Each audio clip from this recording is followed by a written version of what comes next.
clustering k-means is one of the methods. There is other types of clustering as well. So this library allows us to do all these machine learning and data mining methods on a clustered environment.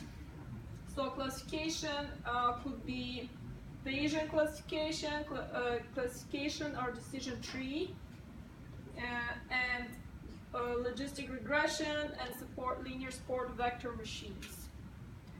It allows for regression and a regression tree and collaborative filtering, alternating least squares and non-negative matrix factorization. So all of these is built into the machine learning library, and we can do that easily on a cluster. Some statistical methods such as stochastic gradient descent as well.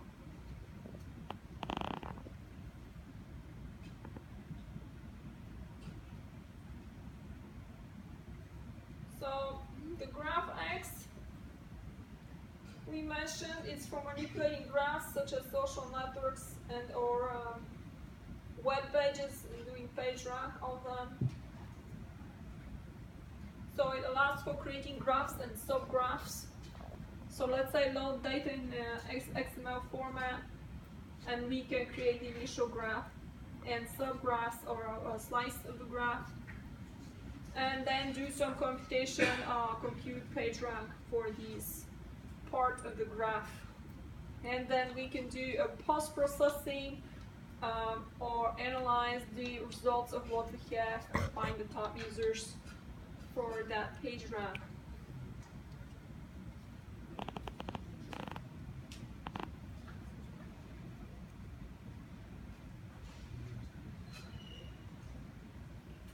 So as we mentioned, this GraphX extends the Spark RDD API. So it is built on the RDDs. So it is using RDDs of nodes and edges. So we mentioned anything in Spark is in one of those RDDs. In this case, we have nodes and edges in them. And it is a large library of graph algorithms that is available to use. What kind of algorithms? So we mentioned the collaborative filtering. We mentioned the graph analytics such as PageRank. Other things is shortest path. This is for finding shortest path from, let's say, sender to receiver. If we have a network or on the web, coloring of graphs and so on. Other things that it can do is community detection. So this is for social networking. Triangle counting, and some other things like K-core decomposition and K-trust. So these are for social network mining. One other machine learning method or data mining method for classification is called a neural network, which is also in the form of a graph. So that method is not in machine learning library, but it's in the GraphX because it is a graph. The neural network is a graph.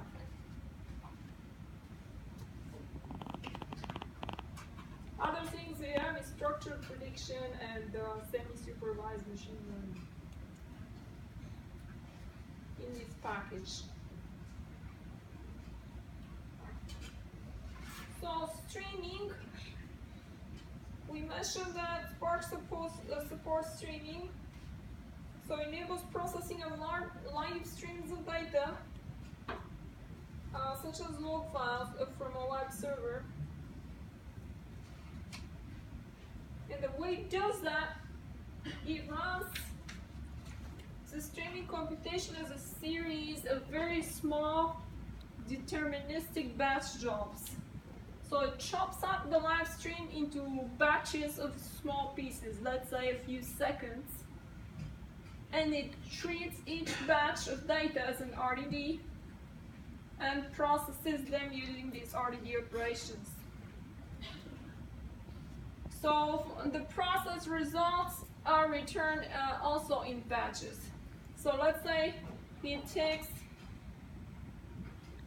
it divides the stream into these small chunks of just a few seconds, and then it does the processing and returns the results of these RDD operations.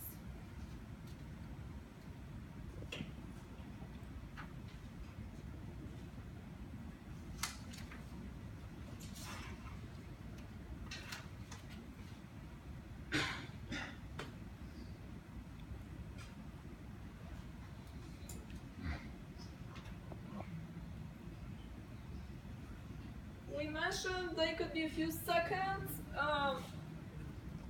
or it could be even smaller, like a half a second, and it does that fairly quickly. So to process one of those, it takes also about 1 second.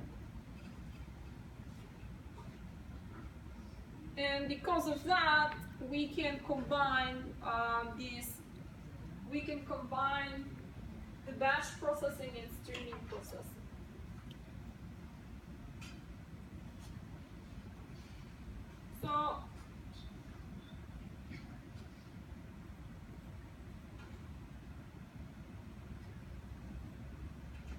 So this streaming is closely matches the Spark Core RDDs and API. If we think of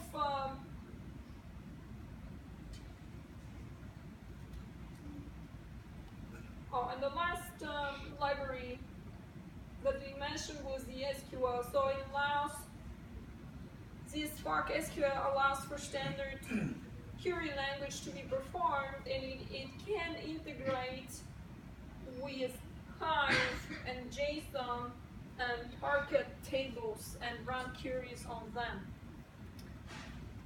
So let's say context Spark context SQL, select something from the table people where age is bigger than 30 and so on. So that's a standard query. The results of this query are RDDs of raw objects.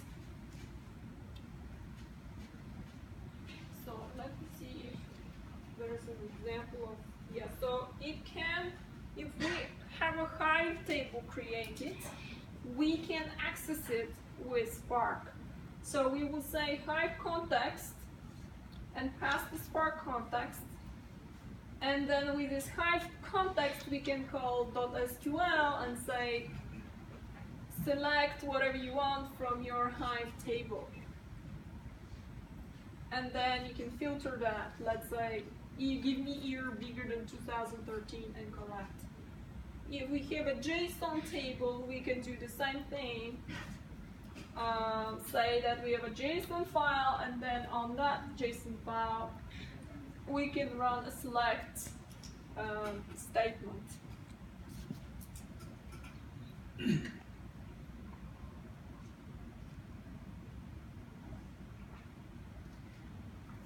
So, cluster managers, I want to mention that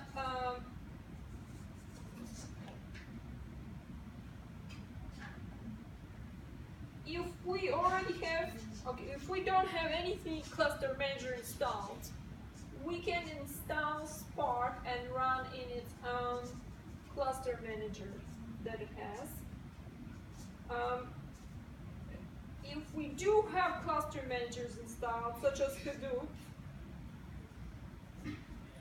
then the Spark can run over the Hadoop.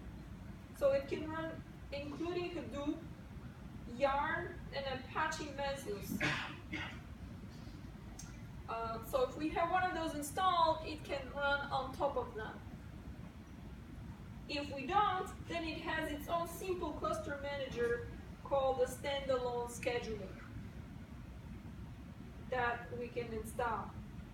And it provides an easy way to get started.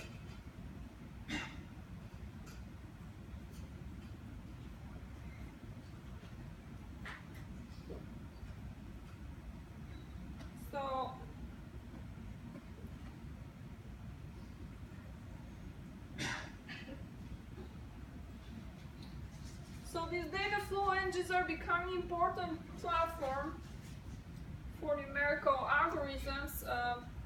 The early models like MapReduce are inefficient for certain jobs, and so that's why this Spark was created, because it runs faster on these certain jobs, which we've seen are when we have multiple passes of data, we have multiple iterations with lots of disk access and or streaming data. And so the Spark was created that is able to hold larger amounts of data in memory and operates much faster because it doesn't have to access the disk so much. So spark.apache.org is the official website with information on Spark.